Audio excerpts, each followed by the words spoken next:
సిద్దిపేట హరిత హోటల్లో మంత్రి కొండా సురేఖ, జనగామ ఎమ్మెల్యే పల్లా రాజేశ్వరరెడ్డి మధ్య వాగ్వాదం చోటు చేసుకుంది.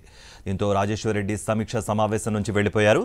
కాంగ్రెస్ నాయకులను స్టేజ్ మీదకు పిలిచే విషయంలో ఇద్దరి మధ్య గొడవ జరిగింది.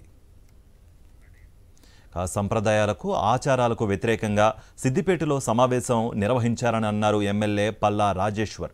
కాంగ్రెస్ పార్టీలో ఓడిన వ్యక్తిని స్టేజ్ మీదకు పిలవడం చాలా దురదృష్టకరమన్నారు.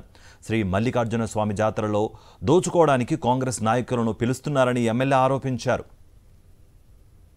కాంగ్రెస్ పార్టీ అధికారంలోకి వచ్చిన తర్వాత అక్కడున్న ఎమ్మెల్యే కానీ, అక్కడున్న సర్పంచ్, ఎంపీపీ, జెడ్పీటీసీ, అక్కడున్న వార్డు సభ్యులు వీళ్ళందరినీ వదిలిపెట్టేసి ఒక కమర్షియల్ ప్లేస్లో ఇక్కడ మీటింగ్ పెట్టడం సాంప్రదాయాలకు విరుద్ధం, ఆచారాలకు విరుద్ధం.